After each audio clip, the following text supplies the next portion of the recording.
to ensure that things are done seamlessly and smoothly in such a way that everybody understands what has happened. And on the day of the event, the coverage should be seamless, should be easy peasy. People should be able to just get there and know what to expect, and it should just go on as planned.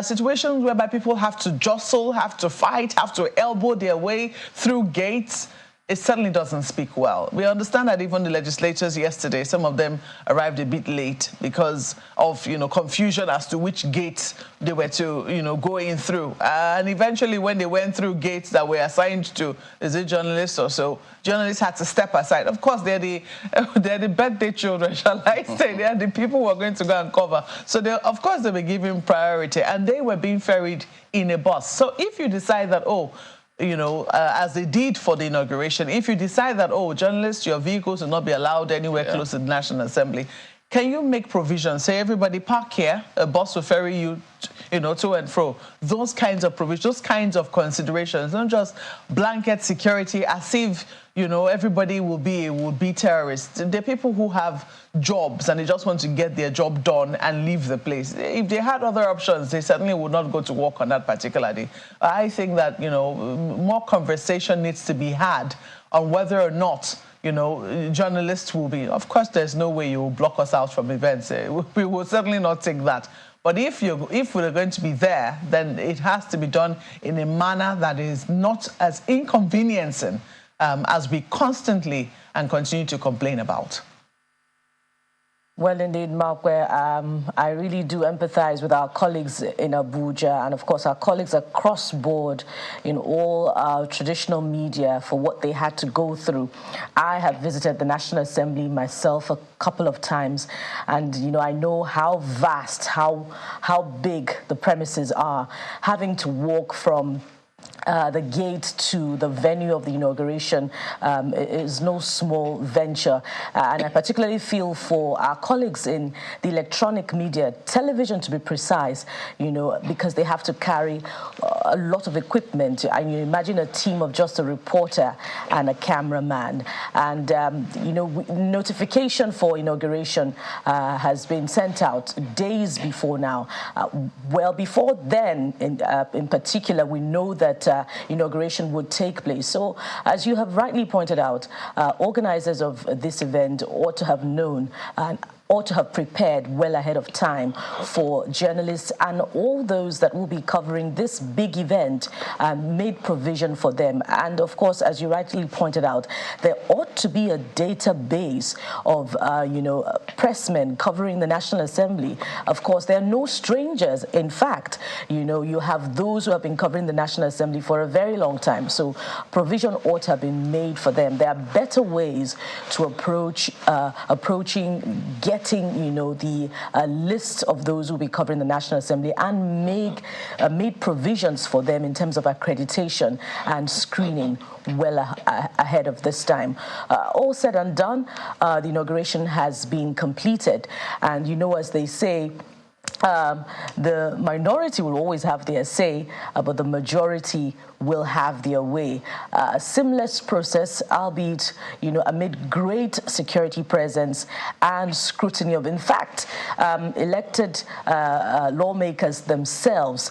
And, we were hoping that perhaps, the positions of deputy for both the Senate and House of Representatives will have been contested because we have, according to, the election outcomes, a majority in the minority in the House of Representatives, and in fact a fair minority in the Senate as well, but that went unopposed. It says being talking about, but of course we'll have a lot of talking points emanating from that and more features, sticking points, in how the elections were conducted yesterday. Ayo. Well, for me, the morning shows the day. We also saw what happened on May 29, when the president, should I say, his own inauguration, was taking place. We all saw, and Markwe and Chamberlain, I don't know how you guys survived that thing, along with other colleagues, the reporters on the field, and cameramen, technical support people. If that happened on May 29, with just one individual being inaugurated into office, I mean, you can just imagine what else would happen on other days. And as it happened at the National Assembly yesterday, I'm wondering whether or not it's the same thing. I'm almost certain it's the same thing that happened in almost all, if not all, of the states. And it's not that we can't manage these things better. You know, but for me, as Bukola, you said, all said and done, they are in office now. And the president said that it's time for them to roll up their sleeves. The president of the Senate also said that one of the things that they're going to do is to pass laws that will facilitate business. Great idea, because I referenced the statement from the NBA telling the president that Nigerians are groaning in pain, and that increasing salaries of civil servants is not going to cut it. That other things have to be factored in. How is the National Assembly going to take this? The president of the Senate has also said that they're going to work assiduously at that. How soon that will begin to kick in? Nigerians are patient, but not very patient people. So now you're in office. What are we to expect within the shortest possible time? All said and done. Let's get to work. Chamberlain. Yes, indeed. We'll also get to work here, because we'll start with Vanguard newspaper as to take you through some of the dailies here today. So the lead story, as expected, 10th National Assembly. How Akpabio Abbas flawed opponents. It is their big lead, as you may find in other dailies. But look at the host of riders they've got here. Nigerians want us to lift their economic burden, Tinubu tells Akpabio Abbas. Well, they promised that much while they campaigned, didn't they? Asks National Assembly to work with him to deliver democracy dividends. Akpabio polls 63 votes to beat Yari 46 to emerge Senate President. Extends olive branch to Yari others. Abbas polls 353 votes to trounce Wase 3, Jaji 3 for Reps Speakership. 359 lawmakers elect take oath of office. Barao Kalu emerge unopposed as Deputy Senate President, Deputy Speaker. I shall be just, fair, guided by Constitution, ascribed to Abbas. And then you get to see this bit here, which says National Assembly gulps 2.618 trillion naira in 25 years. It's a story feature they bring to you on page 7 of the Daily here today. And speaking about, well, somewhat related to what we highlighted in the opening sequence, NIN. I'll tell you how. Well, this story says, NIN enrollment rises 363.5% to 27.1 million naira, I beg your pardon, 27.1 million in 3 years. Okay, the thing is this, I mean, the NASS gulping 2-point-something trillion naira just gets that naira stuck in my tongue, and it's understandable, I guess. 27.1 million people, Chamberlain, people.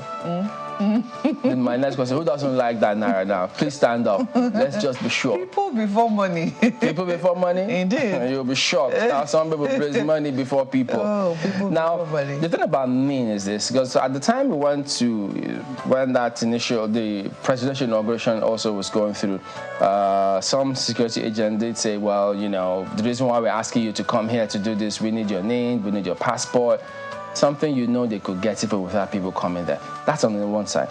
And then they also said, look, well, if you don't have name, you're not considered to be a Nigerian. At that point, I just walked away, because I know several people who don't have name who are voting for the elections. And then speaking about which, look, in the last elections, now if they say it's 27.1 million in 3 years already having name, why can't we then say, okay, look, no more voter card, no more spending that humongous amount of money to print permanent voter cards. NIN, if you got your name, then you go vote. After all, it was about 27% of Nigerians who voted in that last election. Yeah, because I checked it out, and it said, look, only 25,286,616 people, that's about 28.63% voted in that last election. So what's the difference? Aren't we there already? What are we waiting for? Why do we need to spend that much money when we don't have that money, as we say, in this country? Unless we're telling ourselves something else. How will we award new contracts? For what? When every time, a database is missing. You collect people's data, use it for nothing. Next time again, you collect it again. It's only in, institutional places, for instance, immigration, even the identity card, driver's license. That's where it would seem that now some data is being kept, and there's even an attempt to harmonize it. People have asked the same questions, and I think it's something that, the government needs to take up. If they're really serious about saving money, and they're serious about not, doing things over and over and over again, then they need to take up this issue of data harmonization. Maybe this government, seriously. Who knows? Maybe they will, because they're so big on saying, look, we don't have all this money to waste. We're trying to cut down. Who knows? Maybe, just maybe, this could be one of the things that they could adopt to make life easier for everybody moving forward. Well, I think that NIN registration really needs to be ramped up. I mean, 27.1 million people in 3 years. INEC did better than that in how many months? So there you go. Let us hope that there will be more awareness. We don't have to have a deadline before people take it up to make sure that they have their national identification number. Take a look at what The Guardian has on the front page this morning, and they have this: Tinubu's men lead 10th National Assembly, vow not to be rubber stamped. Irony, if ever I saw it. Page, that's how The Guardian, I know this is deliberate. Press men are wonderful people. That's how The Guardian has chosen to couch the story. Tinubu's men lead 10th National Assembly, vow not to be rubber stamp. And that is in parentheses there. They have the breakdown for you on the front page. Curriculum, education curriculum, Nigerian needs for basic schools. So there's a news analysis they have for you on page 5. They'll be taking a second look at our education curriculum. Some happy news here. Nigeria's production hits 1.2 million barrels per day as Total announces oil discovery. We have to make the most of this oil while it's still useful. Page 4 is where you find details, and something that should concern us all because we don't know when we'll need it. Blood shortage bites harder, with only 25% of transfusion demand met yearly. It's on page 6 of the paper. Donating blood saves lives, but if the blood is not available when patients need it, how can we save lives? We've been losing lives needlessly. So you might want to read that story on page 6 of the paper. And something here: Akeredolu transmits power to deputy governor. That story is also there, giving Philip to the state of his health in recent times. We sincerely hope that he recovers and is back in great health. But in the meantime, he's taken that needed break. The story is on page 8, and he's transmitted power to his deputy as he ought to do. Let's leave it there for the Guardian newspapers. And turn to the Nigerian Tribune. But Malkwe, just before that ship on data sails fully, let's also remind those that should know that funds have been allocated, for the registration exercise of the national identity number. And besides that, perhaps that's the same reason, that some are advocating, or rather, saying that there is absolutely no need for the national census, because what have we done with the data gotten from INEC? What have we done from the data gotten from NIN? What have we even done with the harmonization of the registration number, NIN, with the GSM numbers? Well, let's now turn fully to the Nigerian Tribune and see this one. It's a follow-up on big inauguration day, and this is the big headline: factors behind Abbas's victory as Senate President Speaker.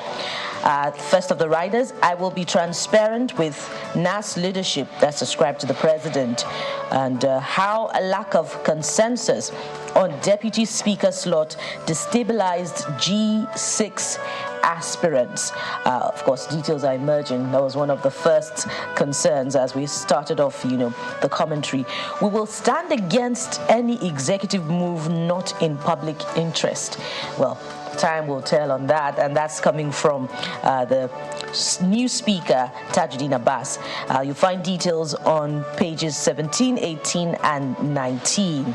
And right under that, you see the elected new Senate President, the picture there, and with those congratulating him, including other senators-elect inaugurated yesterday, and the clerk and deputy clerk of the National Assembly. Of course, it's official as the governor of Ondo State goes on medical leave and has handed over to his deputy. We wish him quick recovery.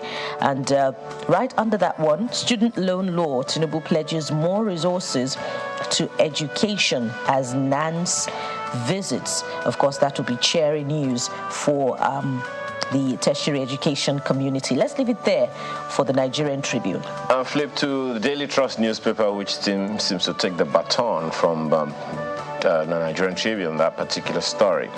The lead story is Students' Loan, FG to introduce tuition fees in varsities. You know, this particular story, if you're seeing it for the first time, go back to 2018. That's when this particular story began to show up until 2022 last year, as far back as November last year. But here it is again. And guess what we find on the front page? Many students will leave school. ASU says, what does that mean? Hope we're not calling for another strike. I'll improve investment in education, Tinubu. Nothing to celebrate in new law. Didn't say we will speak on new law today. That's according to the ministry. Story you will find on page 6 of I'm just wondering what ASU is trying to tell us. The student loan will encourage students to leave school and, invest the loan in something else. There are, ways, according to things that we know about this law, to checking that possibility, i.e. through scrutiny and, those, qualified for the loan. And, of course, one of the things that you pointed out yesterday, the results of the students themselves. Well, I guess it's a new law, so to speak, even though it's not completely new in its entirety, but access to higher education law, that's what the focus of this new law is. What it portends, I guess we'll have to wait and see. I'm not sure that many people who are looking at it now have actually read, the details of it. They just seen the highlights like everyone else is doing. Yeah. So, well, since the ministry says they're going to speak on it today, I guess we'll wait for them, but the issue that ASU raised is very, very critical. What's the buying power? What's the liquid cash flow of the average Nigerian who's earning less than 500,000 naira, according to what the president has said? And maybe that's what's also in the law. It's in the implementation that we'll find the drop downs and the prospects of this. We just have to wait and see for it. But it's very, very cheering that that's happening. But tuition fees, perhaps quite an adjustment. Perhaps the value of education fees for the duration of each student that will be applying should be calculated and paid directly to the institution or held in trust in one way or the other to check the abuse of the process. Well, it says tuition fees, but that's not all that you fund in education. Again, true. In implementation. Rather than that picture of the speaker and the speaker and the president of the Senate, you find National Assembly leadership, how last-minute intrigues worked for Akpabio Abbas. Barao Kalu emerged deputies unopposed, factors that gave Yari 46 votes. Open ballot edged Wase, Jaji out. Who said that? The details you'll find on page 4 of Daily Trust newspaper this morning. That's Daily Trust newspaper. Okay, take a look at Leadership newspaper next then. As Akpabio Abbas take charge, 10th NASS vows to tackle economic security challenges. Says it will be Commonwealth above party. So, there you go. We arrived Senate chamber 4 a.m. to prevent 2015 scenario. Tinubu seeks collaboration with lawmakers. So. Once bitten. 4 a.m. Oh dear. So you see that this these people can do certain things if they want things done. 4 a.m., can you beat that? It's not easy to grab power, is it? Their lifeblood, their language, all they know is just power. Anything other than that, it will be secondary. So if you can arrive at 4 a.m., it means the willpower is there to do certain things, to move the country forward. But I guess it depends on what interests people, or what interests them, having been there. Marketers move to end NNPCL petrol import monopoly.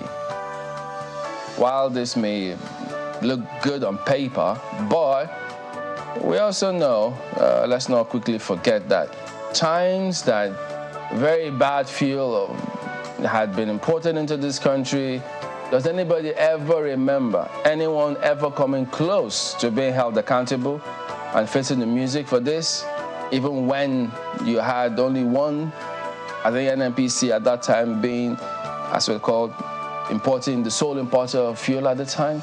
So now that you open the floodgates, goodness, who knows what standards will be NNPC upheld. was sole importer on paper. They still give out the contracts to people to import. Well, at least. So right now they have their responsibilities spelled out for them. I think there's the NNDPRA also that's supposed to be checking standards. People have said that now face your primary and core duty, which is to check the quality of petrol and to ensure that Nigerians are not shortchanged, that indeed 1 liter is 1 liter, not 3/4 of a liter.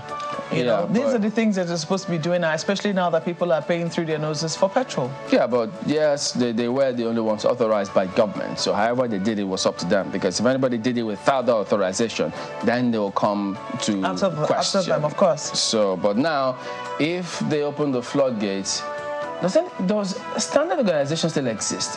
Okay, look. I ask because of the quality standards of what we've seen flooding the markets in this country. Oh my goodness. That's leadership anyways. Well, New Telegraph has this on its front page. How Akpabio Abbas emerged Senate President Speaker. That's what New Telegraph has right there. Of 10th NASS with Barao Benkalo as deputies respectively. You would have thought that there would have been some, anyway, let's leave it for the conversation. You'd have thought that there would have been some pushback. I mean, we're talking about drama. We're going to see some drama. We saw no drama.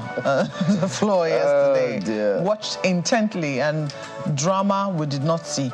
Apart from the drama of the people arriving early at 4 a.m., end of story. The moment they were gathered and roll call was done, there was no drama. It was end of drama. Take a look at other stories they have here. World Bank remittances to Nigeria hit $20.1 billion in 2022. That is on the front page. Tribunal, Atiku subpoenas INEC boss Yakubu to testify against Tinubu tomorrow. Pages 3 and 6 is where you find details as OB tenders 188 extra exhibits. So still keeping your eyes on what is happening at the presidential election court. That is also happening there. And Guinness World Records confirms Hilda Bass's feat. Yes, even though they shaved off 7 hours from her time, it was confirmed that it's 93 hours instead of the 100 hours she thought she had done. It said there were some miscalculations in her break times. But nonetheless, she's now world record holder. And you also see there many Libya returnees' organs harvested without their knowledge. That's NAPTIP raising the alarm there. Oh my goodness. Let's leave it there for New Telegraph. Wow, that's a big concern there. And flip very quickly to This Nigeria. And this is how the big story is rendered. Time to roll up your sleeves. Tinubu tells Akpabio Abbas, says Nigerians want their economic burdens lifted. New Senate helmsmen pay thank you visit to President Wike. What are they thanking the president for, if I may ask? Thank you for aiding the process. Ask them. That's another play of words this morning. Something you shouldn't miss. How NASS principal officers emerged. You find all those details if you turn to pages 4 and 5 of This Nigeria. Let's go above the nameplate to see this one. Nigerian stocks soar to 15-year high after Emefiele's suspension. There's a huge boost, vote of confidence pumped into that sector following the suspension of the CBN governor. It's very interesting when little actions or seemingly insignificant actions have such serious reverberating effect. Remember the time as soon as the president just made that statement that we had known, fuel subsidy is gone, stock market began to react. So I don't know how these things work. Nigerians wouldn't call that something. What did you call it now? That decision. Well, we rather see it as popular. I said effect. I don't know whether it's positive or negative. Depends on what side of the divide you find yourself. But you see pictures from that thank you visit, according to this Nigerian newspaper on the front page. The office says members-elect now are members of the National Assembly alongside the President and some governors. Going to the bottom strip now, you see, don't use NSA's appointment for political compensation, CSOs tell President.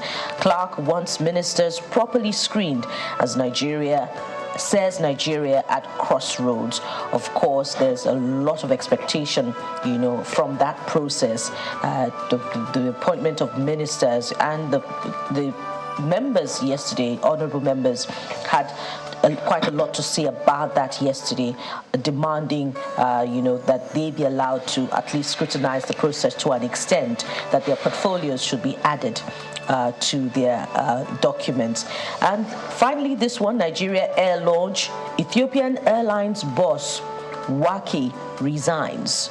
That's a page 19 read from this Nigeria. Let's leave it there for this Nigeria. Quick look at the Nigerian News Direct this morning. What do you have on its front page? It is, of course, about the 10th National Assembly leadership. APC's zoning arrangement holds, produces Akpabio Abbas others as new leaders promise unalloyed support for Tinubu's administration. We shall surpass expectations of Nigerian people, Akpabio. Await our legislative agenda, ascribed to Abbas, says 10th House will work to combat insurgency, terrorism, all forms of criminalities. Well, Nigerians have heard. Now we'll hold you by your word. That story's on page 2. And that brings a look at some of the papers to an end this morning. Let's get into the nitty-gritty of our lineup today right after this break. Just stay with us.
Those in favor of the motion.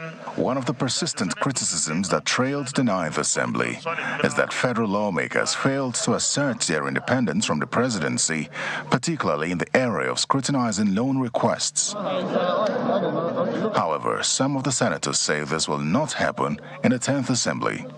Enough time will be given to oversight function to follow what the executive is doing. We are going to follow them bumper by bumper to make sure that the funds allocated, approved by us, allocated and released are properly managed. You've heard from the Senate President that he will maintain the independence of the Senate, and I believe that he will do so. But what matters is that those things that needs to be done for Nigerians elections are done seamlessly. In the lower chamber, after a record-breaking victory for Honorable Abbas Tajuddin, the Speaker of the 9th House and governors present states their expectations of the 10th House of Representatives. Some work is unfinished. I expect them to finish off that job. Constitutional amendment, the issue of gender parity, and so many other things. The electoral laws remains unfinished, even though a strong foundation has been laid.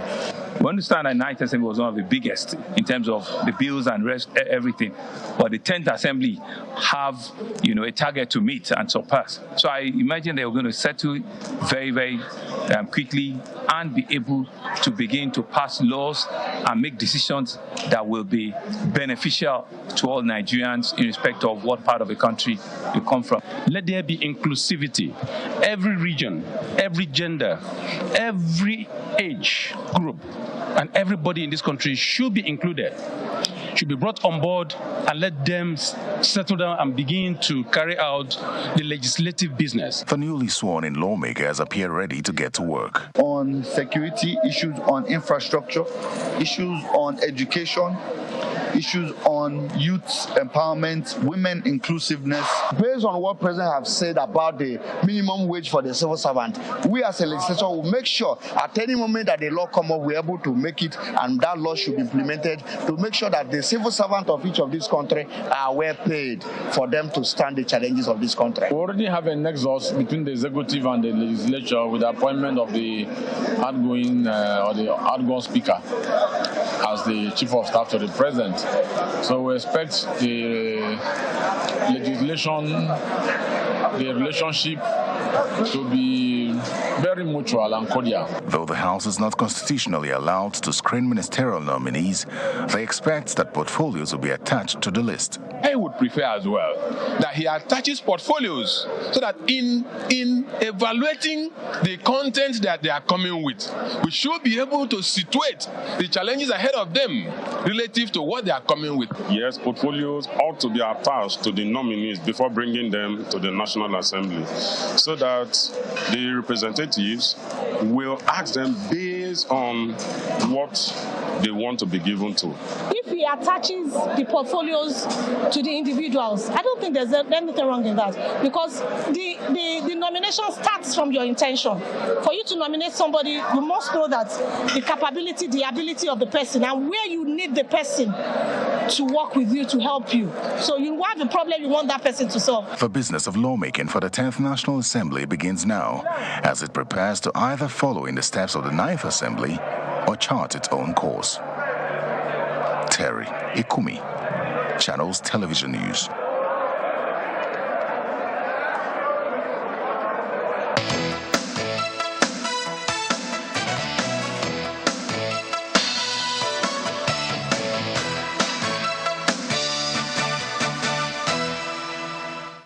Welcome back. Yes, indeed. We'll be talking about the emergence of the leadership of the 10th National Assembly. They had the elections and the inauguration yesterday. So we've got some gentlemen joining us to shed some light on what transpired. Honorable Obinna Chidoka is a former member of the House of Reps on my far right, and sitting right beside him, Honorable Eze Nwachukwu Eze, who is a member representing Ebonyi State in the House of Reps. He's a member of APC, while Honorable Chidoka is a member of the PDP. Gentlemen, good morning. Thank you for coming on today. Good morning. Thank you.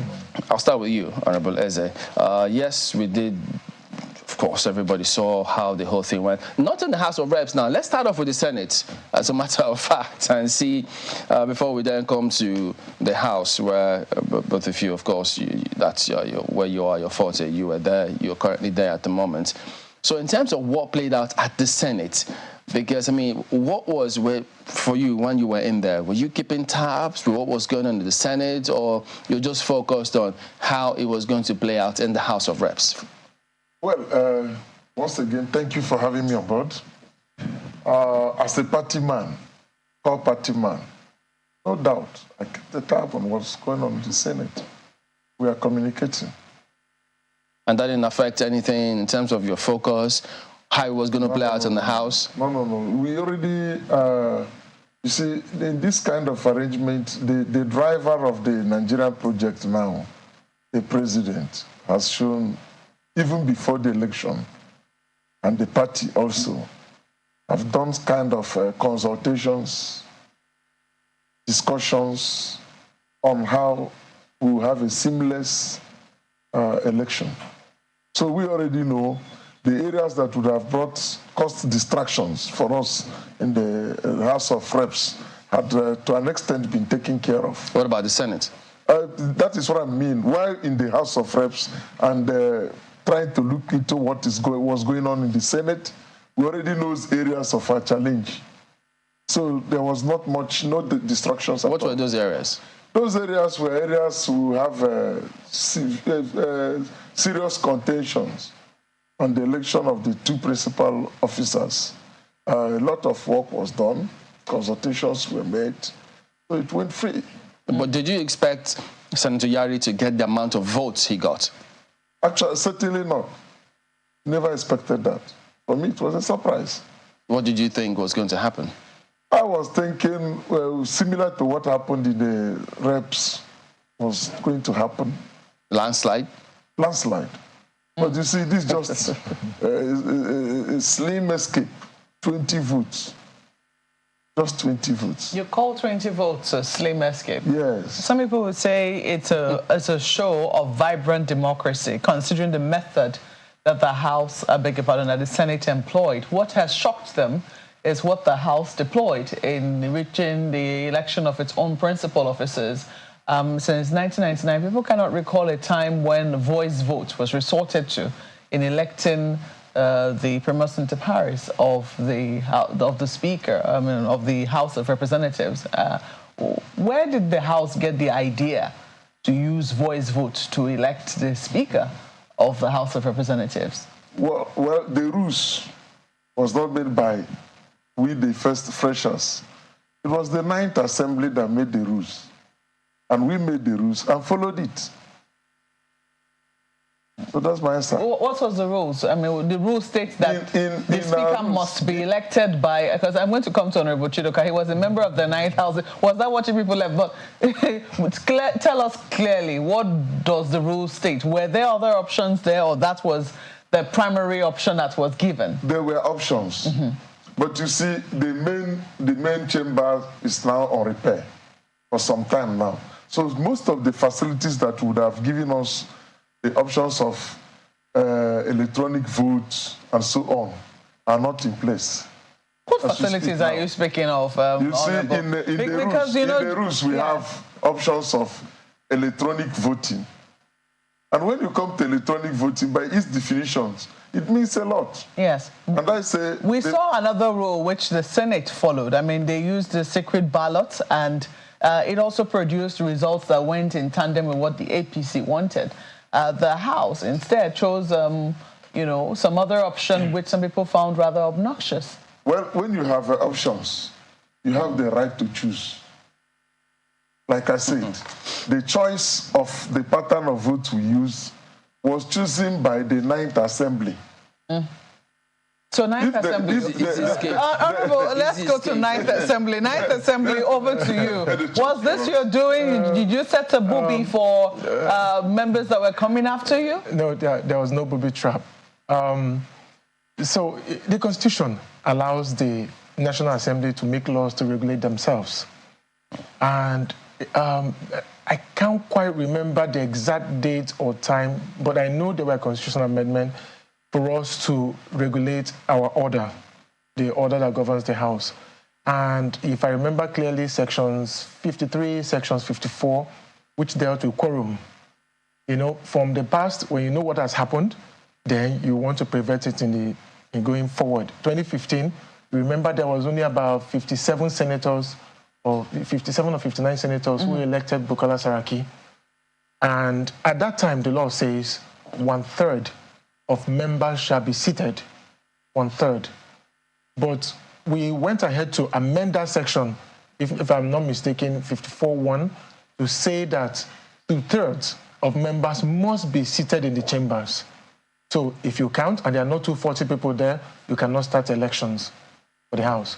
Secondly, we went ahead to amend our order as well to talk about voice vote, that every member shall openly announce his candidate. And that's why I said that members should always go for sitting. And people should always understand what it is they're voting for. I know that an issue came up later in the House where when people eventually saw what would happen, tried to change that particular amendment, but it never worked.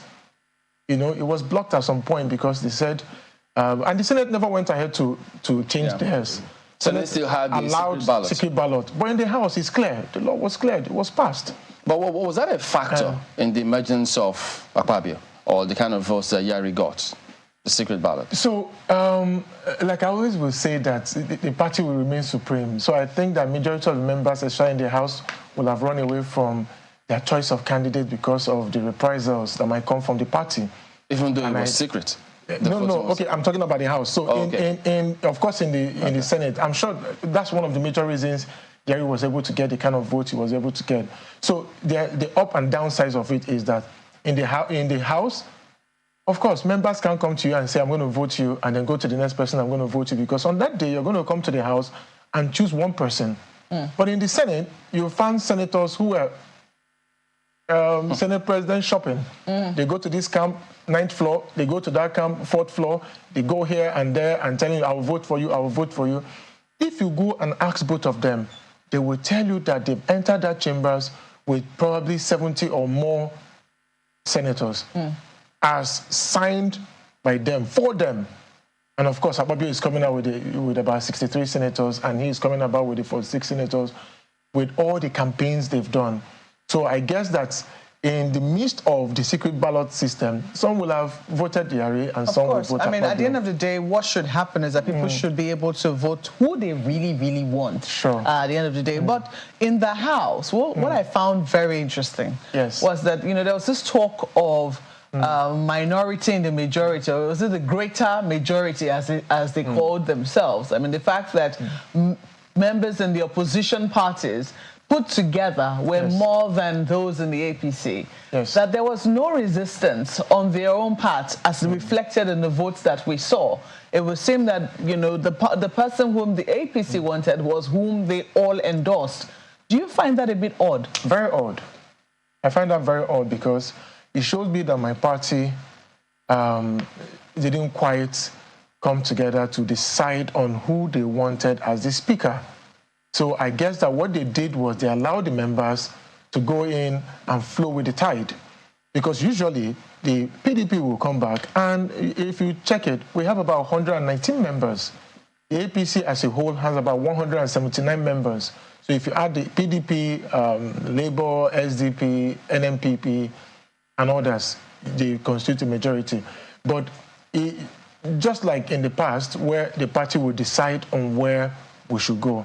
So I think that our party and the other parties simply didn't have an alternative. And so what they did was just allow members to just go ahead and decide within themselves. We saw Mr. Debo Ologunagba. I think he addressed journalists the last week or 2 weeks ago. I don't know if, I hope that our producers might be able to get that tape. Of him saying, you know, that, you know, the PDP is going to show its members or direct its members on where to go. And, you know, we're going to see something, some sort of active play out of democracy on the floor of the National Assembly. Maybe we saw something of it in the Senate. But certainly not in the House, where there's usually plenty of vibrancy. And we know that oftentimes, even though sometimes the Senate might set a precedent for what might happen in the House, as we saw in the 8th Assembly, we also know that the House tends to have a life of its own, and it's usually not the one, it's non-conformist. But in this instance, it would seem that it was almost totally conformist without any resistance. So going back, there usually will be a candidate that the PDP would adopt as the alternate candidate. So in 2015, you had such Ndogara, who the party felt we should go for as against the mainstream candidate of Femi Gbajabiamila.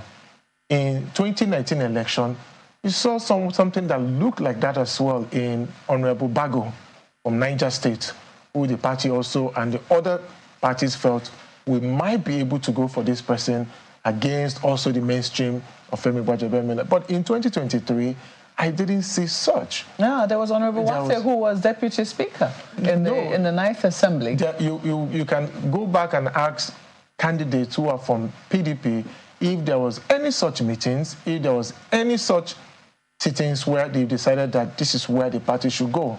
So I think that the party just left it the way it is and then allowed them to flow. And then, of course, getting there. And once people see where the popular opinion is going to, you don't want to be the odd man out. And especially now that it's a voice vote, an open vote, because after that vote, you're going to go back and the next thing on the agenda, which he knows, will, or rather he will get to know shortly, will be the committees. It will be the committees. But pardon me, did the APC or your members, did they reach out to the PDP, Labour and all the other parties to try and see how they could bring them on their side since, I mean, I'm not sure PDP had that meeting? Before I get to your question, I want to say this. This kind of, some kind of uniqueness in doing things that we are going to experience in the 10th Assembly. Because this consciousness of trying to rebuild Nigeria, bring the Nigeria project, all be on board in the Nigeria project, is running in us. That's my observation, irrespective of party. I convened the unity group on new members, specifically for Abbas. So I followed all through his campaigns. We visited all political parties in their national secretariats and discussed the issue of unity of the National Assembly, especially the House of Representatives, because that's a mini Nigeria. Every part of this country is represented. And if you are truly the representative of your people, their welfare, the peace and stability of your people and the country should come first, not the party now. I think that's what played out. Some leaders, some party leaders tried to talk to their members on to vote otherwise. But if when we meet as colleagues, discussing, chatting, and trying to talk to each other, people, the members on their own, thought it right to do the part that we have a united house. Yeah, but following what your political party may be saying as opposition. What, you don't agree with that? How do I agree with that? Why? Definitely will not That's what agree with happened. that. I want to really assure you, sorry, it's not the adverse effect of not voting to a particular direction. Because in time past, we have people who made up their minds for whatever reason to go a particular direction. And they were all in the house. And they represented their people very well. And they got democracy dividends to their people. We'll pick up on that bit, but why did you disagree with it? Well, except PDP members who come and say, okay, the party told us to vote this way. The PDP and APC are not the same party. As a different party, the party must have what they want to achieve in every particular house. So if they have looked at it and felt that Abbas was the candidate that they wanted to achieve, that's fine. Because sometimes the policies we have as opposition party is totally different from what the APC is talking about. We have sat on the floor of the House, stood on the floor of the House, and challenged some of the policies of the APC government.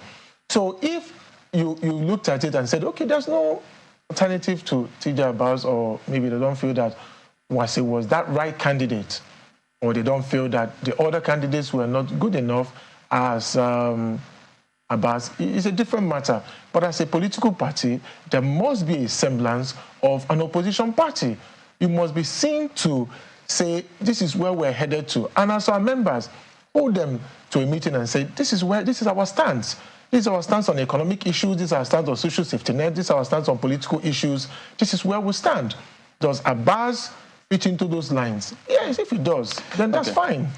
So now the thing is this, I mean, yes, you say you reached out to members of the other political parties, the new members, of which you convene the unity group. Usually we see that in these kind of things, there has to be something in it for the members themselves. He made reference in passing to the next phase, which he said you will find out, the committee stage. Did you promise any of these new members anything, or just vote for me, the party, we need to move country forward, and then that's it, then APC members get all the quote-unquote juicy committees? No, you see, he was in the 9th Assembly, and he knows clearly that some of the committees very important committees are chaired. We are chaired by the PDP members. The PDP member from my state, Afikpo, not Afikpo, South constituency, Honorable Idu Igariwe, is of the PDP extraction. He was the deputy chairman of appropriation. Deputy chairman. Not the chairman. Yes, deputy chairman of appropriation. I can still name some of his. I thought you said they were chaired by. No, when you say deputy chairman of appropriation, he knows what I'm talking about. He knows what it means. Really? For someone to be the deputy chairman Please, of what does it mean? in the house. It means nothing to me. I don't know what it means. He knows what it means. So many of them, during the night assembly, are chairman. No, but we know that being a chairman and being a deputy chairman are two different things. I just mentioned one. Okay. And we can still go on and on. He knows what I'm saying. He can dispute this fact. So was there any? Now there was there any guarantees? No. Oh. It's already a kind of a precedence. You have said it here that they have majority, the opposition parties. So there's no way they will be left out. The Abbas only made a promise. The much I know is that committees are going to be shared equitably among members, not within the political ranks, among members. So when it comes to the committee, by the promises we made, we are not going to consider your political party, but your what? Even if your party says, no, this is a party decision, follow party decisions. Can Abbas go against party decisions? See, in the House, to the extent of my knowledge for now, and what I have gotten from them, committees are shared to states. They are located. They sit down, the committee on sharing of committees will do this on the board sharing, and then unveil. For example, in the Southeast, they will say, Committee 1, 2, 3, 4. Chairmanship is going to the Southeast. We have the Southeast caucus. We know ourselves. We can go in and discuss it. Okay. Or the leadership themselves can do that. Let's go. But I want to assure you to be across party lines. We've since been joined by Honorable Dennis Agbo, a member of Labour Party. Good morning, and thank you for joining us on the program today. Thank you for having me. Well, we did ask, while the program went on, many were looking to see how Labour Party will vote, what will be their stance in the scenario as it played out. But it turned out they didn't see any of such things that Labour usually was known for. What happened? Why did they, quote-unquote, collapse like a pack of cards and then voted for the APC? Labour did not collapse like a pack of cards. What happened? At the build-up to the election, so many things happened at every point in time and at every juncture. There was a time we belonged to the minority caucus. The Labour Party belongs to the minority caucus. We are number 2 in the minority caucus after PDP, Labour, after Labour, and NPP. That was if you tally our numbers, we had 183 members, 182. If you remove the person who died, we have 182. We were in the majority. That was the time we decided that majority should carry the vote. But PDP, the largest number in the minority caucus, had 116.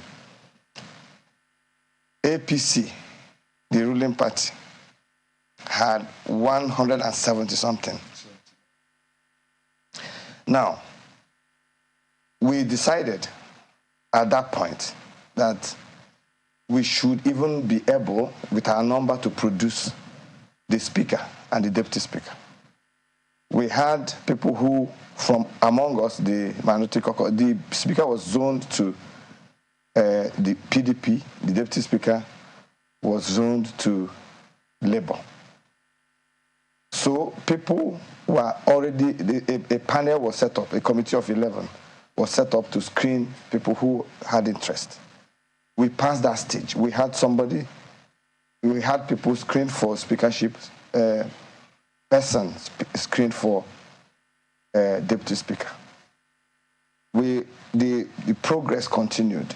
At some point, we decided, okay, fine, let the ruling party produce the speaker, because they have won 177, even larger than PDP.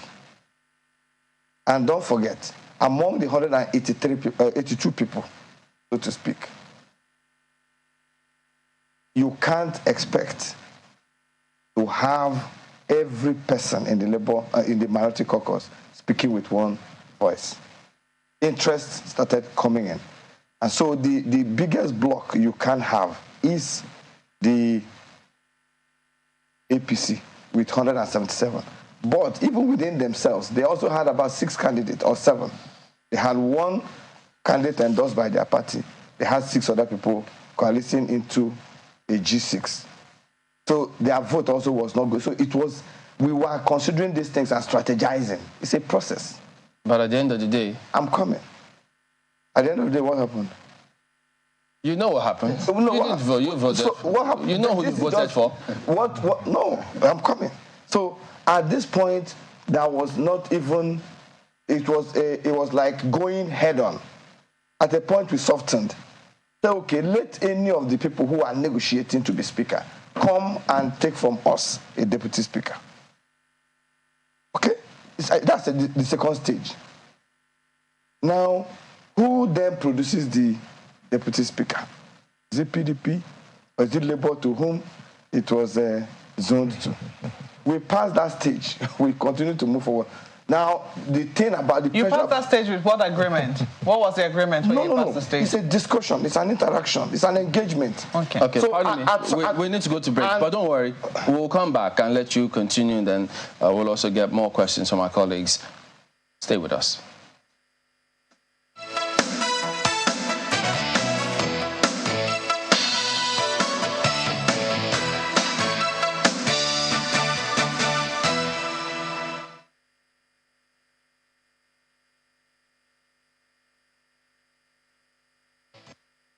A historic moment for all of us as we embark on a new chapter in the 10th Senate of the Federal Republic of Nigeria. My speech is on my behalf and also on behalf of my Deputy Senate President of the 10th Senate, a very humble personage who have been humbled by the events of today, distinguished Senator Jibril Barao. We are both very happy to have been given this opportunity, and we show gratitude to Almighty God. We also want to thank God on your behalf, and especially congratulate all of you who have just been sworn in as senators of the Federal Republic of Nigeria. I will continue to be one amongst you, and I'll work with you, for you, beside you. I'll be a Senate President that will stand for all, including distinguished Senator Yari. Whether he was qualified to contest or not did not matter. What mattered is that democracy took root right here in these chambers today. So let me congratulate you for a hard fight. I want to extend my hand of fellowship to you. We've already discussed here that we are going to work very closely together. I take it that every single senator here voted for me. And what has happened today is historic. This is the first time in the Nigerian Senate that you have 8 political parties seated in one chambers. What that means is that as soon as you pass through the door to enter these red chambers, you become a senator of the Federal Republic of Nigeria and no longer of your political party, and I will treat you so.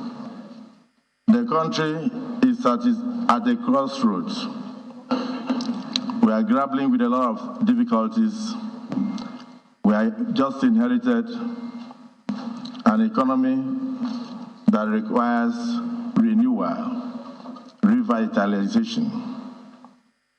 I want to thank our dear President, President Bola Ahmed Tinubu, GCFR, and the Vice President Kashim Shettima, GCON, for the steps they've taken so far, which has given a lot of hope to the entire Nigerian Federation and even the West African sub-region as a whole.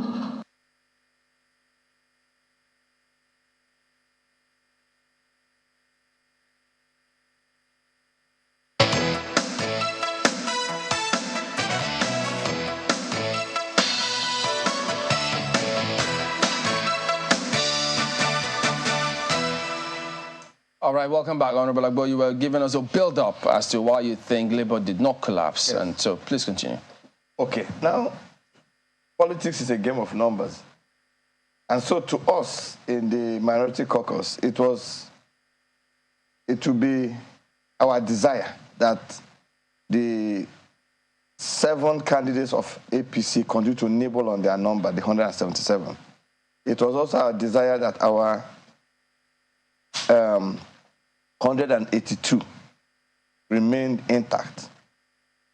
Along the line, it was not really so. The APC came up with their candidate, and the other people formed themselves into a G6. The G6 more met our expectations and the desire, our philosophy, what the Nigerian people wanted, an independent legislature. So we were intent upon working closely with the G6. But the G6 also, we expected them to come up with their own choice candidates. Their own choice candidates will organize the numbers of all the various candidates within the G6, and then that should be a substantial number to join us, and then the person will be able to come out as a speaker. That was not happening quickly, and we were monitoring the process. Who eventually emerges from that process was not happening very quickly. Why couldn't you decide on one person that you're going to support? It is not us that would, any person from the G6, because their own, their philosophy, their program, their plan for an independent list. What our interest is not to break into APC government. Our interest is not to break into APC government. For instance, even the person who has emerged today is a good enough speaker, well-educated, a team player. So why didn't he fit into your plan initially? But our worry is the process of his emergence. Even one-on-one, I had told him, you are sound, good enough to be any best speaker anywhere. But my interest is the independence of the legislature. My concern is the separation of powers. Do you think my concern is the process of your emergence. Do you think that has now been compromised with the way he emerged? That independence you're so worried about? I didn't get your question. Do you think that independence which you are concerned about, because you're talking about the process of his emergence, do you think that independence might have been compromised as a result of how he emerged? Not really in this case, and I will explain to you. The reason is that right now, TJ Abbas has become the product of the House of Representatives. I'm coming. We are 360 members.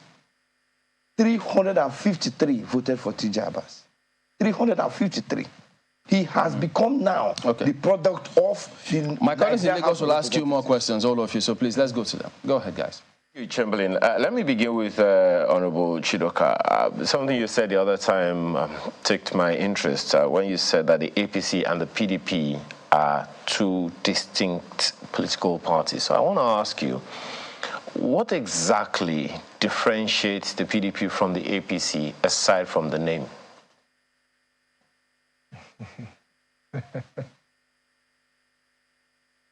Yes, that's always been an interesting question. And especially if you look at political commentators, they will tell you there are no ideological differences between the two parties. But Of course, I would tend to differ, because if you look at our policies when we're in government, if you look at our policies in terms of economic policies, in terms of social welfare, in so many other avenues, you will see that the PDP, of course, is not in tandem with the APC. The PDP believes in all-inclusive government, is a government that is more neoliberal in terms of economic policies. But what you have seen in the APC departure in the past 8 years is that you've seen a government that tend to favor one section of the country, going against the constitution by not adhering to federal character, by also bringing policies that are strange to most of us. And that is where we've seen where the economy of Nigeria has headed to today, and the social issues, social unrest that we've seen today in the economy. So when you talk about that, it's not just in the name, it's also in our ability to bring about those policies. If you go back a bit, you will see that during the Obasanjo era and Okonjo-Iweala being a minister, you will see how PDP handled the debt issue of Nigeria. We believe in being, financially accountable, being able to look at our income, our expenditure, looking at our foreign debts, being able to bring it down and, of course, pay out. Today, Nigeria has gone down onto the doldrums. You know how much we are owing today. And that is also a divergence from our economic beliefs. So those are some of the issues that we believe in, that PDP is a more progressive party. Other than the name progressives in APC, there's nothing progressive showing from what they've done in the past. Well, Honorable, there are those who would say, I respect them. Elections. There are those who would say elections are over. So the dichotomy of names, I guess one can just leave that aside for now. I mean, when you talk about the debts, some will also look to the fact that even though you are speaking about former President Obasanjo, there is also the issue of the fact that debt burden began to come back again. Even before the APC came into power. But let me ask Honorable Agbo this one. There is this very interesting permutation that Bukola and I were talking about before while you guys were talking on the other side. And that is the fact that the president is a former senator and a former governor. The Vice President is a former senator and a former governor. The First Lady, of course, is a former senator. The Secretary to the Government of the Federation is a former senator and a former governor. The Chief of Staff to the President is a former legislator. As a matter of fact, a former speaker. You are well aware of that. The President of the Senate is a former governor and a serving senator. So is there any way that this assembly can escape the stigma of a rubber stamp, knowing that the intrigues of the legislature is well understood by the executive and will be exploited fully? Okay. For me, it's interesting. The array of people you have read out as the composition of the new government, legislature, and the executive. For the first time, we're having an experienced politician, senator, governor, ex-governor, leader of a party, becoming the president. We expect him to understand the thinking of the legislature. We expect him to understand the interest of the legislature. What is it? We want to be independent. When he sat on our own side, he also must have aspired to the independence of the legislature. He should understand that when we seek the independence of the legislature, it is not asking out of tune. Now, at the build-up for the election, which we voted yesterday, our promises. Oh, don't worry, I was produced by my party. I'm the preference of my party, but I'm not going to be their rubber stamp. It remains to be seen. But don't forget, we are also there and ready to hit the ground running as the opposition party. We are Labour Party. We have our philosophy. We have our thinking. We have our own idea about a new Nigeria. So, and we are not intent upon just rocking the boat unnecessarily. If they live to their expectations, we will cooperate with them. Honorable, and we will let me explain on that question. To join hands together to build just that a quick new Nigeria, Honorable, for the betterment of there was something you said the other time about just a second. If you can hear me, we are going to. Just 1 second, Honorable. A robust opposition. Yeah, if you can hear me, Honorable. Opposition that will put them on their toes and. Just 1 second, Honorable, if you can hear me. You said something the other time that, you know, the greater minority or whatever, you know, the 183 or 182 now, you know, had a position, so to speak. Were trying to come to a position but could not really come to some kind of consensus. And as you said, out of 360 members of the House, 353 voted for the Speaker.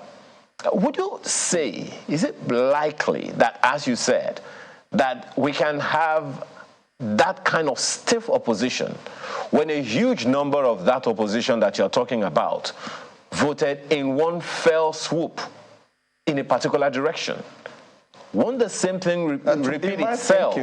Won't the same thing repeat itself when issues of governance or, you know, legislature concerning governance and budget and the rest of them come up? Okay, in my thinking, that is the best situation, that's the best platform for a robust opposition, where we have said, you are a speaker of the Nigerian people, of the National Assembly, of the House of Representatives. We voted for you, we put you there. So now, when the game starts, like it will start today, we will now watch your. He has not rolled out his legislative agenda. He said he will do that shortly. We will watch what his legislative agenda is, what is in need for the Nigerian people. We will begin to now put everything on the tally. Now, ultimately, our interest is what's on the table for the Nigerian people. That's our interest. If they do the work, fine and good. The beneficiaries are the Nigerian people. But if they derail, if they go outside of, we will make sure that the right things are done. Luckily for us, in this last election was the election where you found Nigerian people getting more interested in the affairs of this country more than ever before. Now we are going to continue encouraging the Nigerian people to get interested, because ultimately the power belongs to them. And when any ruling party derails from what is the interest of the Nigerian people, it is for them to judge him. We are not there for ourselves, we are there for the Nigerian people. If they bring out a good program, we follow their group. We'll try to give them all the cooperation. But if they derail and try to kill a country with debt burden, if they don't pay attention to production and they just borrow to consume, we are going to say no.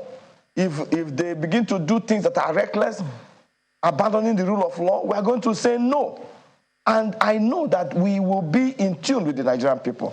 And once we are in tune with the Nigerian people, we'll be able to draw whoever is in government to toe the line. Well, Honorable, it would seem like, you know, a contradiction of some sorts, because, as they say, the morning shows the day. The way that voting, you know, went in favor of the Speaker doesn't hold a lot of promise about how you say that you're going to hold the executive to account. But let me come to Honorable Eze on the same wavelength, particularly about how the election was conducted at the Senate and at the lower chamber yesterday. The process is being scrutinized, you know, right from the beginning, how, you know, security was really top-notch. As a matter of fact, we started by talking about how the DSS took control of the process.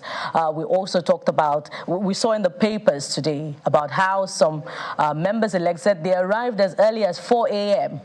to prevent a scenario of 2015. And then it's also a sticking point that the elections were conducted near simultaneously at the Senate and at the House of Representatives. And then it is also curious that at the lower chamber as well, it was a voice vote that was required. Surely, Honorable Eze, the ruling party left nothing to chance to see that the outcome favored its dictates.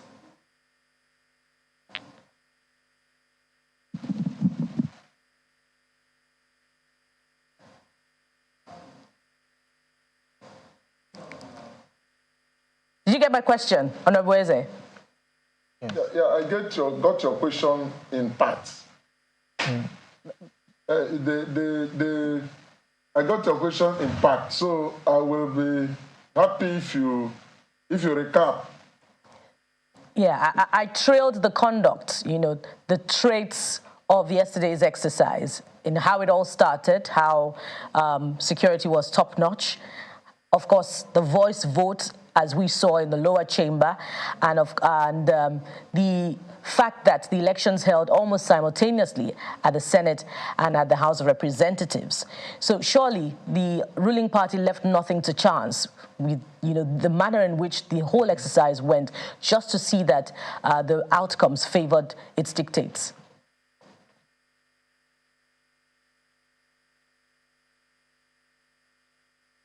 No, but she's finished. She's finished. Okay. Are you on with me?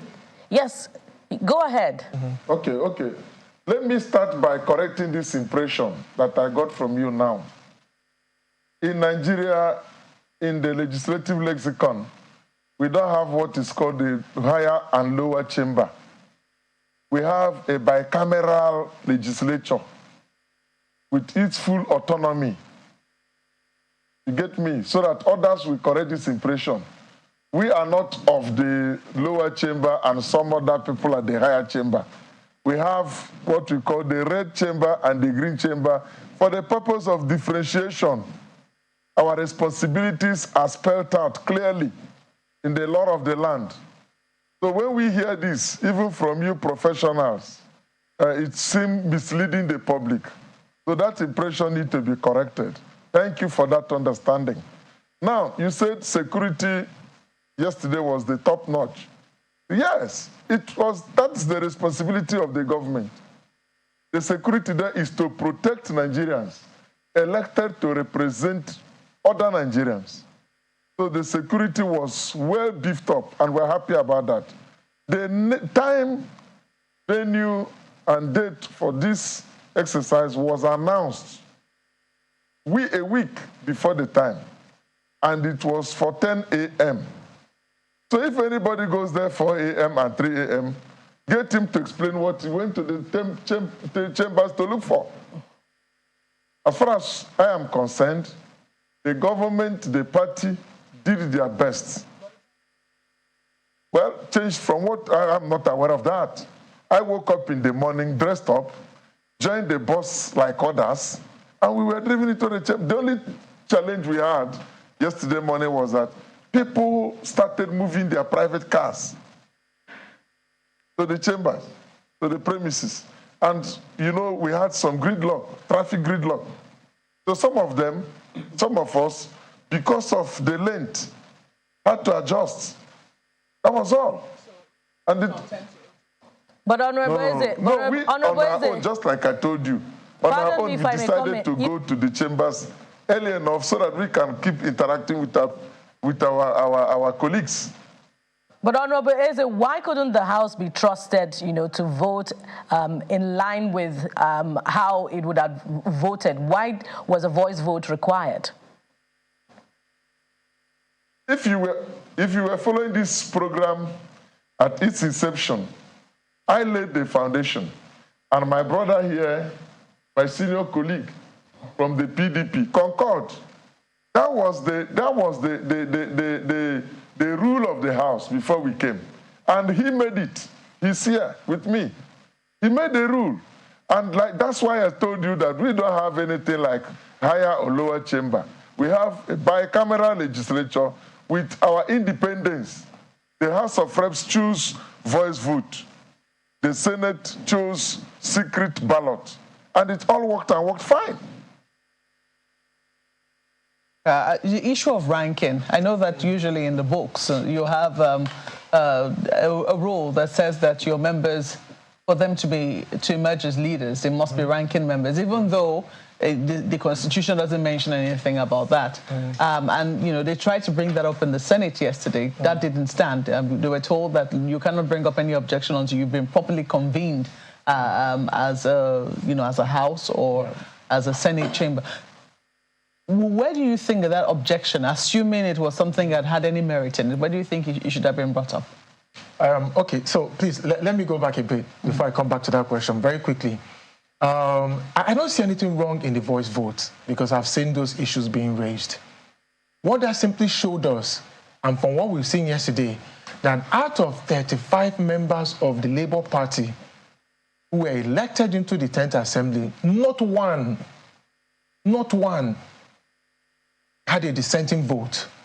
Not one. They simply told the line of the majority party, of the ruling party. So it's very important because the Nigerian people they keep referring to and on whose mantra and on whose platform they run on, we begin to understand that when you get in there, whatever you see there is totally different from what they have promised you when they were campaigning. Because as it stands, the Labour Party, who should be in tandem with the labor organizations, have issues with the government, they should be able to show some of them. It's not because you're going to have quarrels or you want to divide the house, but you're simply showing that this is where my party stands. So it means that the Labour Party has no stance. Just like the way I felt that they in the minority could not even stay together to produce something that would be worthwhile, even if it's a deputy. Taking your pound of flesh, it's okay. Yes. Now to the issue back to your question. Yes, you remember I said that the Constitution allows us to regulate our laws. Regulate laws for ourselves. And part of it is that, of course, you should have a bit of legislative experience for you to want to lead the House. You must have legislative experience. It is even also put in the way we sit and the way even our cards are numbered. If you go outside there and you find an honorable member who is from 1999, if you're not a principal officer from 1 to about 10 of them, your plate number start reading from 12, 13. So how I get to know members is I see MHR 260. I already know that this is a fairly new member. If I enter any premises and I see... Maybe of... no, he's going to be like 359. What about Labour Party? No, he's an old member. He came under PDP initially. He's been with us. Even though he's under a new party. So that will count for something. It will count for something, of course. Okay, so going back to... Where should I have counted ranking? Of course he should have counted. You cannot but take where? The question is where, okay. Because the Senate, the clerk clearly stated that you cannot raise any objection until you have been inaugurated as a member of the National Assembly. No, so I don't see where else it could have been raised except at that level, because I think part of the thing they wanted to do was to stop Yari from running, because they were not sure what will happen if they went into the secret ballot. Because, as I told you, this is an avenue for people to just probably show you where they belong. I'm even surprised that, they are the numbers. Because from what we have heard from the postulations and all that, we were waiting for an upset. We thought that at the end of the day, and that is why, you see, they became very scared. In the Senate? In the Senate, yes. They become quite scared because they felt that if they have gone into that two-horse race, that a surprise may emerge. In fact, people have postulated that Yari has won it already. And especially the Southern senators who were also looking, just like I told the APC, I said, consider the Southeast. So if Yari was going to take a Southeasterner as a deputy Senate president, it's expected that those people will go with him. And then depending on where the pendulum will swing. So if you look at the order of how the placements are in the House, I felt that they were in order to try to stop him from running before he upturns the cards. Honourable, let me quickly ask you, do you think that the rules of the House, in terms of how it voted, do you think it should change? The rule as applied yesterday served us well. It served you well? And let me explain. A House member, it's not children that we have in the House of Representatives. They should be adults who come there with clear understanding of what they want, what their constituents want, what their party wants. And whether you want me to shout it or you want me to go secret or whatsoever, I will do it.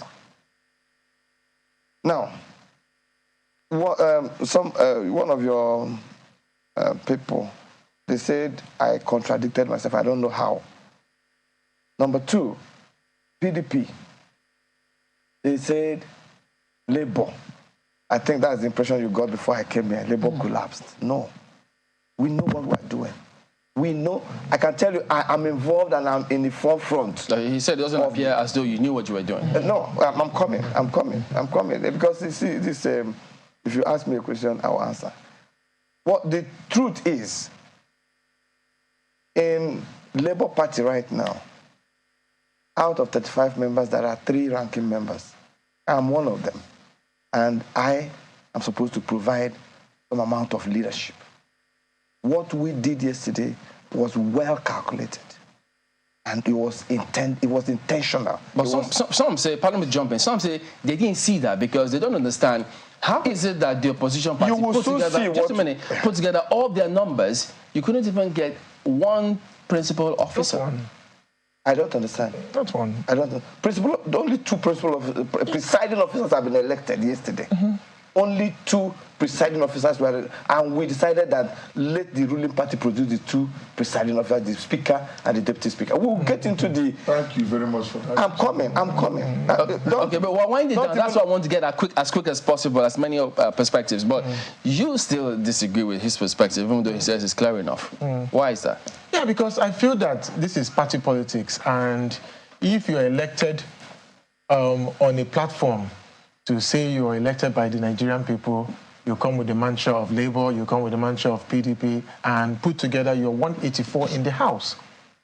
I believe that you should have been able to take a position, even if you were not able to produce one of the principal officers or one of the presiding officers, even if you didn't go for deputy. What I've seen is 2 different political parties who sleep in different beds and have different dreams.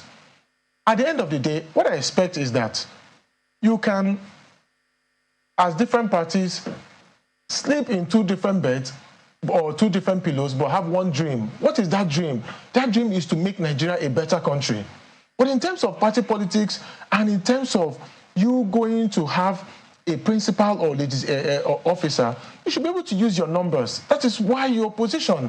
If from day one you capitulated, and you are now going to say Nigerian people voted us here, and this you have nothing to show for it. Nothing.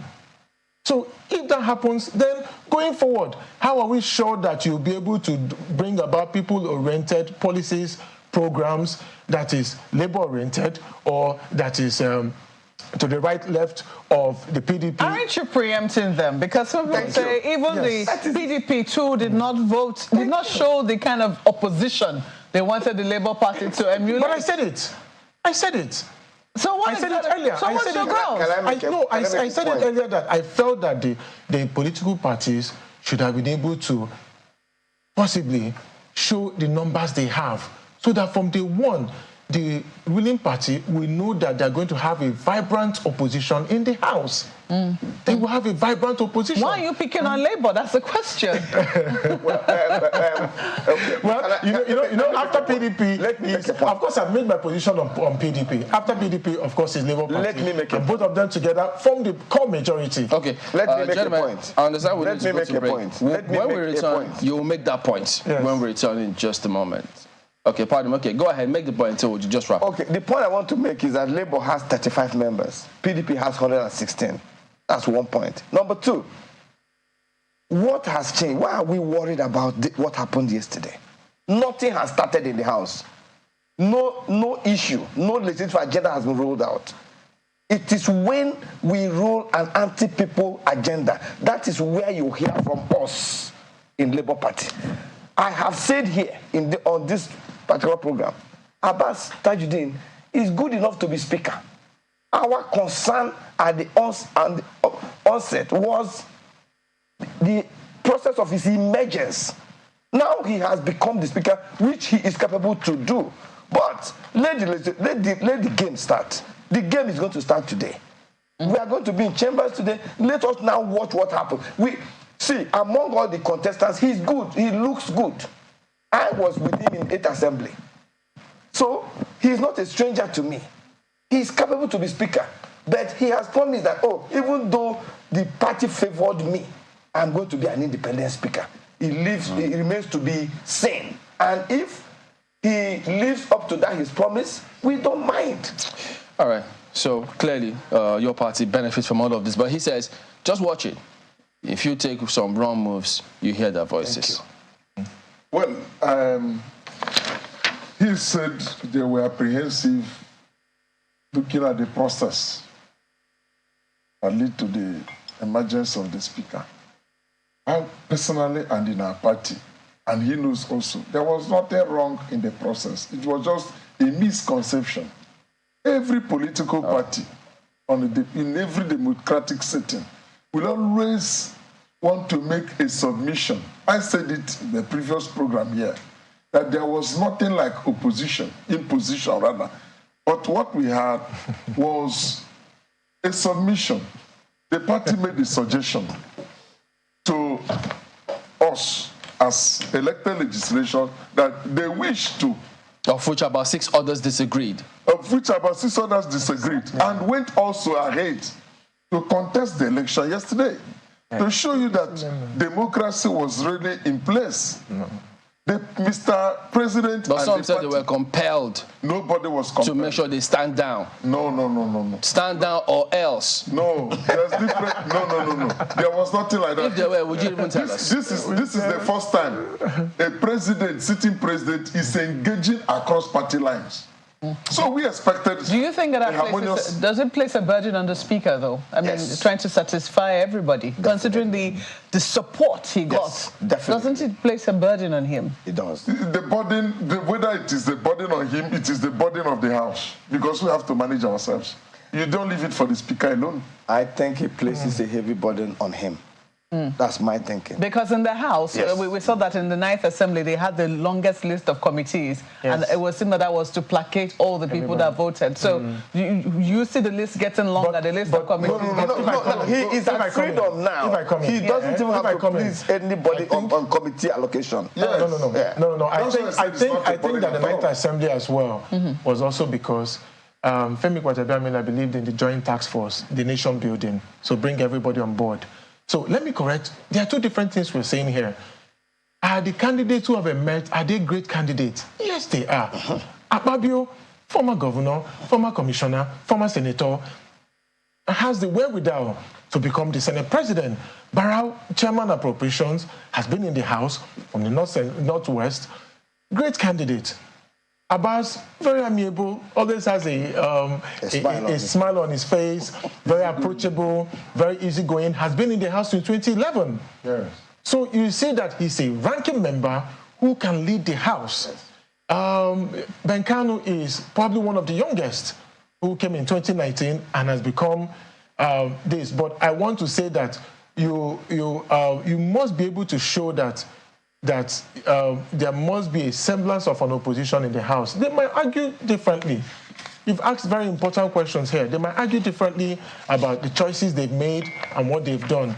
Now they will soon understand it that going forward, like I said, that the committees are zoned, nothing of such. The horse trading will soon start. And at the end of the day, everybody is going to make sure that they get into one good committee or the other for the benefit of yourself and for your constituency. And I think that is where the game really starts. So, all right. So, gentlemen, we'll have to thank you for coming on. Honorable Obinna Chidoka of the PDP, Honorable Eze Nwachukwu Eze of the APC, and Honorable Dennis Agbo of Labour Party. Gentlemen, thank you all for coming today. Thank you. We will be back in a moment. Stay with us.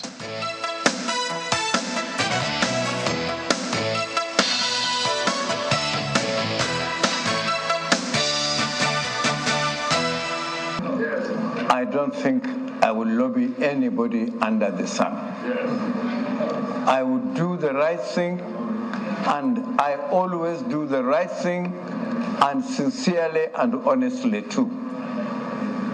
So, I know, I look at faces in this chamber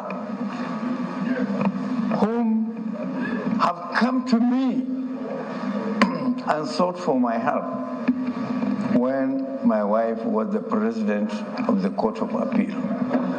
And I'm sure I'm... Distinguished Senator Adam Ahmed Bulkachuwa, I think I would advise that you just round up and take your seat.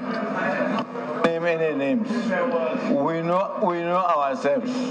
No, but this kind of insinuation will mean that there was favor, there was this, and the rest of it. I don't think it's a good idea. Well, Mr. Chairman, I must say that, okay, to round up, since that's what you want me to do, I will do that. And I must thank particularly my wife, whose freedom and independence I encroached upon while she was in office. And she has been very tolerant and accepted my encroachment and extended her help to my colleagues. Distinguished, please, I don't think this is a good idea, go in this direction. It's not a good idea. It's not a good idea, please.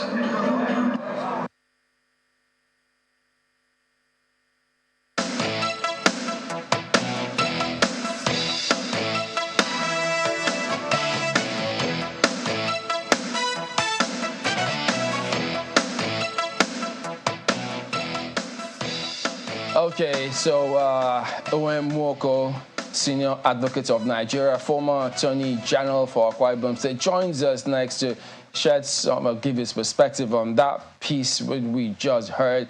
It wasn't any insinuation, Mr. Mwoko, because he is the man who says this exactly happened. And that raised a lot of questions for several people, not just in this country, but even other Nigerians who are abroad, saying, wait a minute, is this what has been happening in the judiciary? How can this ever be? In fact, some ask, so even some members in the Senate there, he said, benefited from the benevolence of his wife. So how could or is or you, the judiciary, taking this kind of revelation?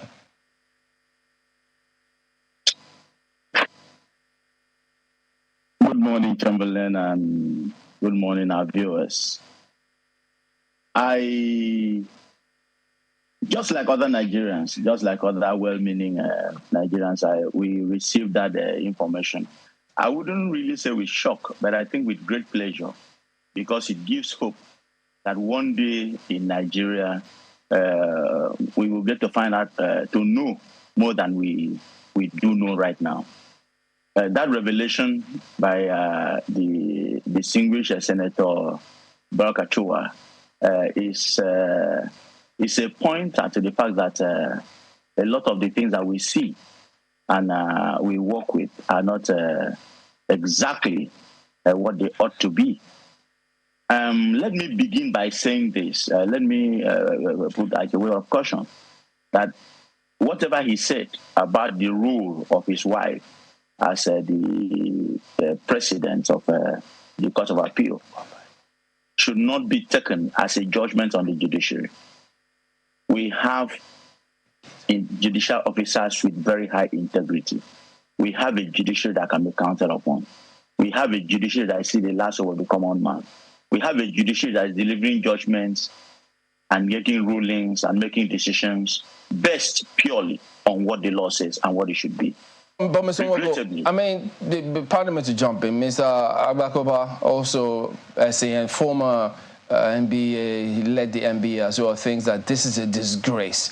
and several other people think that senior lawyers, Judiciary, NBA, they have to respond or speak about this kind of revelation here. So do you think along that line, should the former president of the Court of Appeal also speak up on this matter? Because several instances, this kind of insinuations came through and she flatly denied it.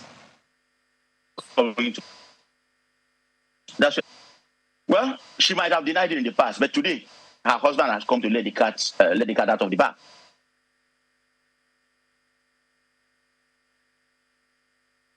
Okay, thank you. It's frozen, but sooner rather than later it should be back. But, well, it came through. And we should not. Yeah. Are you with me? Are you with yes. Me? Go ahead. Yeah. You see, what the point I'm making is that for her and for those who work with her, it's a big disgrace to her as a person. It's a big disgrace to her family. It's a big disgrace to what she represents. But I am very cautiously putting it that we should not use this revelation as a benchmark for judging the Nigerian judiciary. Yes, her husband has come to relate, because these things there were suspicions. There were certain decisions that called to question the standard applied, but it was denied. But today, the shame is on her. The shame is on her family. The shame is on her husband, who led her to compromise the integrity and the system. But my caution is that we should not use it as a benchmark for judging the Nigerian judiciary, because that is not all that we represent. But for her as a person, for her family, for her husband, they are a big disgrace to the Nigerian system. I did ask also that, look, shouldn't senior lawyers, the NBA, shouldn't they be, I mean, what kind of statements should they even make? And if they make those statements, of what implication or importance or import will those statements be? You've just asked a good question. This thing came up 3 days ago or thereabouts. And people don't just jump to issue statements, particularly people heading institutions. I'm sure senior lawyers, I'm sure the NBA, I'm sure the body of benchers, which I am a member, would begin to appraise the situation and come up with their position. But it cannot be an overnight thing. And I don't expect anybody to rush to issue statements. I don't expect any institution to rush to draw immediate standard position that should be presented. So I expect that the body of benchers, the Nigerian Bar Association, other civil society organizations, senior lawyers will begin to appraise this issue and make comments on them. But the past 3 days is not enough to say, oh, why haven't they said something? Pardon me, but something? It's too early. I know that you mean you also have law students who listen to this kind of scenario. They hear these statements and judgments have been handed down. It's also etched in history. So how should this be approached for those category of people? And should judge, for those who think, wait a minute, should we go back to previous judgments that have been handed down, where she presided over? What can be done in the light of these statements in that regard? Well, yesterday, right here in my office, I had a situation where a friend brought a young daughter to join the office as an intern. And we had opportunity of discussing this kind of thing. What happens to the future of our children? I have 3 young lawyers coming up to practice the same law. And it's very unfortunate that they are coming to inherit a situation that needs a great deal of management and repair. That is the truth. What we inherited, it's not what they are coming to inherit. There is a big line of problem. And we particularly, the regulators of the judicial system, the regulators of the legal profession, particularly the body of benchers, need to do a self-appraisal. They need to take time to look at it again. And then, of course, the process of recruitment of judicial officers, not only that, of management of their conduct over the years. Because you're talking about the former president of the Court of Appeal at the highest level in Nigeria. And so this is a major regulator herself. She was occupying a regulatory office. And so if this is coming from, if this is a dent on the way she managed her office, you now know that there's a problem. I agree completely there's a problem. So we now need to do and manage it, particularly so that the younger ones that are coming up will not have lost hope in the system they inherited. They will not have lost hope in the future of their profession, because truly, there is, no matter what we face, we don't have an option other than to continue to depend on the judiciary as the last or the common man, as the body that will continue to dispense justice. So, some people will say that this raises questions about, the marriage of the political class with members of the judiciary, and we've seen many more, or we know many more politicians who are married to judges. So there are questions as to whether or not, there should be any, maybe legislation or, would I say barrier now, preventing people who are married to judges from joining politics. Do we have to go down that extreme lane? No, it will be difficult to do. I wouldn't subscribe to that opinion. But what we need to do is to ensure that whichever judicial officer takes the oath of office should be accountable for that oath that she takes.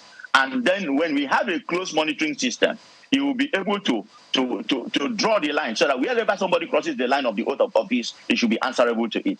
But it will be difficult to make a law or amend the constitution to say that the judicial officer should not be married to a politician. I mean that will be going to the higher level of extremity. And if you take them away from politicians, what of military people? What of people in other areas? What of businessmen? If a judicial officer is the spouse of a major businessman who has a case, the same influence that the politician would exert on the spouse would also be extended. There's no way you can completely shield it off. So judicial officers cannot be totally excluded or prevented from getting married to a particular set of. They will not be married to judicial officers only, and to say that that we now keep a close family link. So it would always be there. But all we need to do is let the system, regulatory system, become more responsive to the situations that we face, so that this kind of shameful revelations will not come.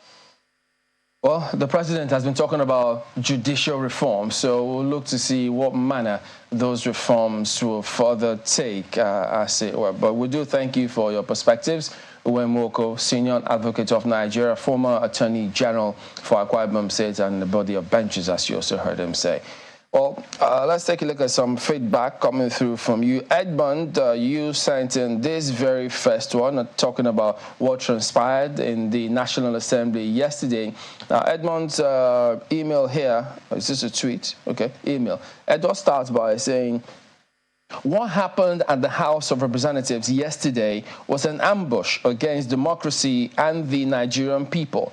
What was supposed to be a solemn affair now became a ground for chanting religious mantra. An open ballot was carefully crafted to work against the conscience of the members and promote eye service. The Senate showed more maturity, trying to uphold the ethos of good democratic practice through the secret ballot. Well, this other email we received from Ahmed Shuba says, congratulations to the new leadership of the 10th Assembly. Let them give full support to the Tinubu-led administration for the progress of Nigeria. Long live the Federal Republic of Nigeria. Oh, this one is from Honorable Alalade, and he says, the permutations of who becomes the Senate President and Speaker are over. That should be. The presiding officers have been elected, and what Nigerians are expecting is for the 10th Assembly to start working independently from the executive arm to bring development to the country. Pastor Loafacross says the tasks before the 10th Assembly are teething and all-encompassing, ranging from electoral reforms, bills to revive the economy from the doldrums, bills to tackle varied forms of criminality and terrorism, and so on. The National Assembly should stamp their authority. Guess time will tell. And that's Sunrise Daily this morning. Thank you for the privilege of being a part of your morning. I'm Ayo Makinde. Have a wonderful rest of your day. I am Bukola Koka. Bye for now. And for those wondering what's going to be happening to the Chief of Staff, who also participated in the voting yesterday, we understand that he's expected to tender his resignation on the floor of the House of Representatives today.